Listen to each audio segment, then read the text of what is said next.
ලෝතතු අපි ඔයාව සාදරයෙන් පිළිගන්නවා. සාගර පතුලේ ජීවත් වන සතුන් අතරින් බූවල්ලට සුවිශේෂී ස්ථානයක් හිමි වෙනවා. සාගර පත්ල රජ කරන බුද්ධිමත්ම සත්ත්ව කොට්ටාසය අතරට බූවල්ලාද අයත් වෙනවා. ඉතින් අද වීඩියෝ එක බූවල්ලා ගැන. මේ වීඩියෝ එක බලන ඔයා මාව තාමත් සබ්ස්ක්‍රයිබ් කරලා නැත්නම් සබ්ස්ක්‍රයිබ් කරගෙනම වීඩියෝ එකට යමු. මේ මිහිමත වගේම සාගරයේ ජීවත් වන සතුන්ට විවිධ වර්ණයන්ගෙන් යුත් රුධිරය පවතින බව ඔයා දන්නවා. ඒ අතරින් බූවල්ලා කියන්නේ නිල් පැහැති රුධිරය පවතින සත්වයෙක්. ඒ වගේම බූවල්ලට හදවත් 3ක් තියෙනවා කියලා මං කිව්වොත් ඔයා විශ්වාස කරනවද? බොහෝ සත්වයන්ට කුටීර දෙකකින් යුත් හදවතක් පවතින අතර බූවල්ලට වෙන වෙනම වෙන් වූ රාජකාරීන් පවතින හදවත් 3ක් පවතිනවා. එක් හදවතක් මගින් බූවල්ලාගේ කරමල් වලට ඔක්සිජන් සහිත රුධිරය සපයන අතර දෙවන හදවත මගින් බූවල්ලාගේ ශරීරයට රුධිරය සපයනවා. ඒ වගේම අනෙක් හදවත මගින් බූවල්ලාගේ ශරීර අවයව වලට රුධිරය සැපයීම සිදු කරනු ලබනවා.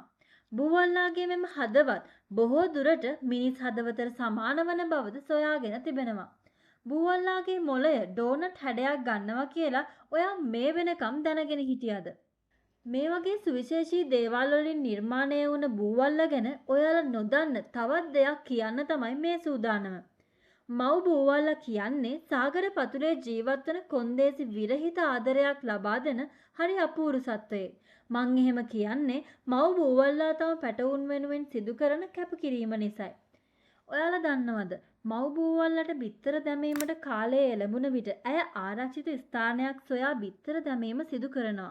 ඇය බිත්තර දැමූ පසු එයින් නිවතට කිසිසේත් පීනා යන්නේ නැහැ. ඇගේ මුළු කාලය හා ශක්තියම යොදවන්නේ Tamanගේ බිත්තර රැක බලා ගැනීමට. මෙම කාලවකවානුව තුල මව් බූවල්ලා ආහාර ලබා ගැනීම සම්පූර්ණයෙන්ම නවත්තන බව ඔබ දන්නවද?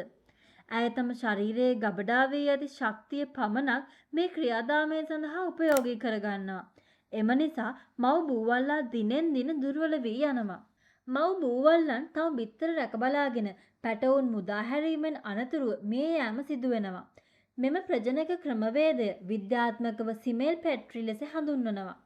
බිත්තර දැමීමෙන් පසුව බූවල්ලාගේ ඔප්ටික් ග්ලෑන්ඩ් නැමැති ග්‍රන්ථියෙන් විශේෂිත හෝමෝනයක් නිපදවන බව විද්‍යාඥයින් විසින් හොයාගෙන ඇති අතර මෙම හෝමෝනය මගින් බූවල්ලාගේ සාමාන්‍ය ජීවන රටාව පාලනය කිරීම සිදු කරනවා. මෙම ග්‍රන්ථිය ඉවත් කළහොත් මව් බූවල්ලා බිත්තර අතහැර නැවත ආහාර ගැනීමට පටන් ගන්නා අතර සාමාන්‍ය බූවල්ලෙකුගේ ආයු කාලයට වඩා වැඩි කාලයක් එම බූවල්ලන් ජීවත් වන බවද විද්‍යාඥයින් විසින් සොයාගෙන තියෙනවා.